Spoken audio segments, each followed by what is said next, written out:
Čau lidi, já jsem tady zas u našeho druhého speciálu poklady půdy. A tady budeme hledat další poklady.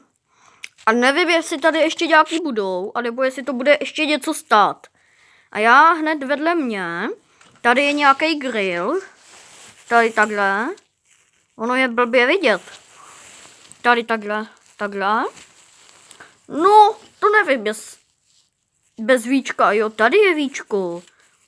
A rovnou aj nějaký chňapky. To nevím, za 4 nebo za 3 tisíce na Lergou by se dá taky prodat. Tady je dokonce nějaký obrázek. No, ten bych neprodával, ten je jako pěkný. Nevím, jestli je malovaný tuškou nebo čím, ale je fakt pěkný. Tak, a já vám řeknu, až budeme u dalšího pokladu, jo? Tak já jsem tady zás.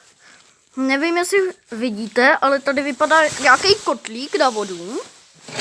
Jeho ještě takhle otočím. Tady takhle má vypouštění. Čudlíky tam nejsou. Tady takhle je vypouštění. A i zásuvku to má, no to nevím, jestli by jsem to prodal. A tady jsou nějaké ještě skleničky zavazovací. Ty by se daly rozbít.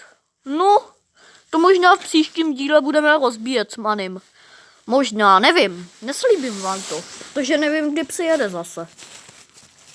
Tak já se vám ozvu, jo, ještě tady ty disky, ty taky přesně nevím, na který auto jsou, a šli by prodat.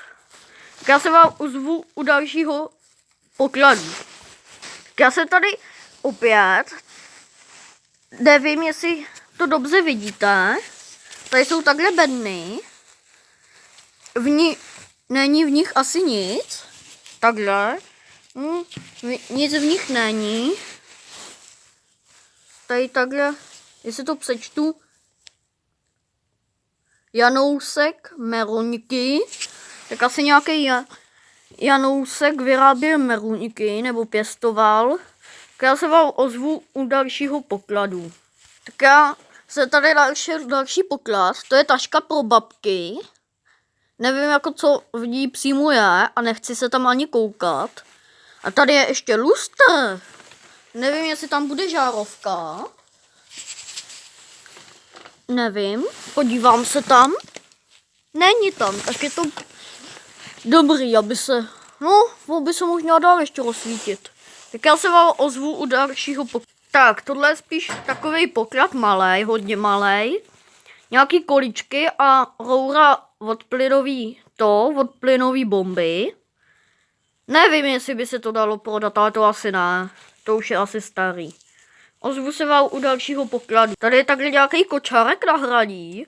Nevím, jako jestli je přímo na hraní. A když tak, kdybyste věděli, co to je za kočárek, ještě ho takhle vyvezu, tak mi do komentářů napište, jaký je to kočárek, jestli je to navožení panenek pro holky, anebo jestli je to kočárek normálně navožení mimin. Tak, ozvu se vás zase u dalšího a hned pod tím kočárkem, nevím, jestli to vidíte, tak tady takhle je brusle a je jich tady víc. Ty nevím, jestli by šli prodat, ale zřejmě ne. Tady je zase nějaký bazén, taky hned vedle toho kočárku. To se mi jako moc nelíbí, to je takový pro malý děti. A já se vám ozvu zase opět u dalšího. Tady jsem našel další poklad půdy. Tady je nějaká hodně hadice. Nevím, jako jestli by šla ještě prodat. Vypadá taková stará. No, asi je stará. A tady jsou zase ty bedny. Ty by taky šli prodat, hele, ještě. Jo, ale já zjistím, kudy se ruka svítí. Nezjistím, protože tam nevidím. Tak, tady je nějaká malá hadice. Vypadá spíš jako had. Ale had to zřejmě není. Co je? Tak tady je další poklad. On za mnou přišel děda. Tak jako nevím, jestli tohle video se vám jako bude nějak extra líbit. Tak to nevím, jestli by tenhle storek šel ještě prodat. tady je ten stoleček, co vám ukazoval ten Manny, jestli jste viděli už jeho video. Nevím. A tady je to, co se v videu říká, že je to na chcaní, teda v tom od Mannyho, tak se říká, že tohle je na chcaní. A jestli jste mu už napsali, tak mu ještě napište, ať mi zavolá, co je tohle za sračku. Jo? Tak a tady vidím další poklad. To vypadá, že je z nějaký cukrárny. Dort nebo cukroví už tam asi taky nebude.